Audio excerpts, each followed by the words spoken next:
आप पता लगा लीजिए। उस दिन छुट्टी कैंसिल कराई थी, आज वो बोलते हैं कि हम जो है थोड़ा पानी मिलेगा। जी सर। आज वो बोलते हैं कि आज वो मानवर कांशी राम साहब की फोटो, बाबा साहब अम्बेडकर की फोटो, ये नौटंकी कर रहे हैं। जो छुट्टी कैंसिल करा दे तो उसका मतलब आप सोचिए क्या है। और उसमें आस्था वो नहीं रखते थे, ठीक है। तो जो पीडीए और ये सब नौटंकी चल रही है, आप बोल सकते हैं, आप सीधे जवाब करिए उनके नेताओं से, जो आपके समाज के लोग भी जुड़ रहे हैं, उनसे बताइए। जो आपके मसीहा थे, जो आपके समाज के जिन्होंने कुर्बानी दी, अपनी पूरी जिंदगी उन्होंने कुर्बान कर दी, मानवर साहब ने, जब उनकी जयंती थी और समाजवादी पार्टी की सरकार थी, तब उस समाजवादी पार्टी ने उस दिन छुट्टी कैंसिल कर दी, ठीक है। तो ये पीडीए का करारा तमाचा है पीडीए वालों पे, जो आज अपने आप को बताते हैं कि दलित हमारे साथ। ये सिर्फ ढोंग है, क्योंकि अभी इतनी घटनाएं हुई। अभी पूर्व में जो इलाहाबाद में घटना हुई थी कोमल सरोज की, कोई समाजवादी का लीडर नहीं गया, किसी ने कोई ट्वीट नहीं किया। सिर्फ वहाँ कौन के सबसे पहले अगर वहाँ कोई पहुँचा था तो हमारे पार्टी के कार्यकर्ता पहुँचे थे जाके, और अभी उन्होंने आर्थिक मदद भी करी। तो कहने का मतलब ये है कि हमारे जो जितने भी कार्यकर्ता हैं आज़ाद समाज पार्टी के, वो बहुत तेज़ी से दलित समाज को जागरूक करने का काम कर रहे हैं। अब दूसरा मुद्दा, एक प्रचार समिति का आप लोग जो है गठन करिए। जैसे कि हम लोग काम तो बहुत अच्छा कर रहे हैं, मगर इस काम को हमको इसका ध्यान से सुने, 50-50 रुपए भी इकट्ठा करेंगे तो 500 रुपए का एक बड़ा बैनर बन जाएगा। उस बैनर को आप जहाँ पे मुख्य चौराहे हैं वहाँ पे लगवाइए। जैसे कि मैं लखनऊ से आ रहा था तो अंधे की चौकी के पास हमें एक भीम आर्मी का बैनर दिखा। वो देखिए, हमारा जो रंग है वो नीला है और इतना आकर्षित रंग है कि किसी को भी मोह लेता है।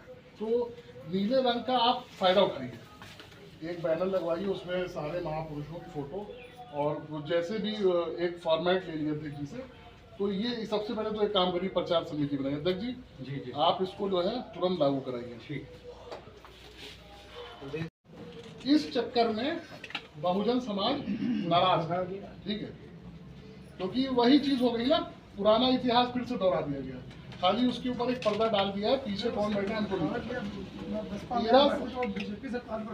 हाँ आइए, 13 साल बाद बहुजन समाज पार्टी ने अपनी भाईचारा कमेटी को दोबारा खोला है। क्यों खोला है? क्योंकि उनके कानों तक ये खबर चली गई है, कोई ना कोई जरूर है जो हम लोग की खबरें पहुंचाता होगा। तो कहने मतलब ये है कि हम लोग ने भाईचारा कमेटी शुरू करी, वैसे ही बहुजन समाज पार्टी ने 13 साल बाद फिर से अपनी कमेटी खोल दी थी। वो चाहती और भी लोग आए।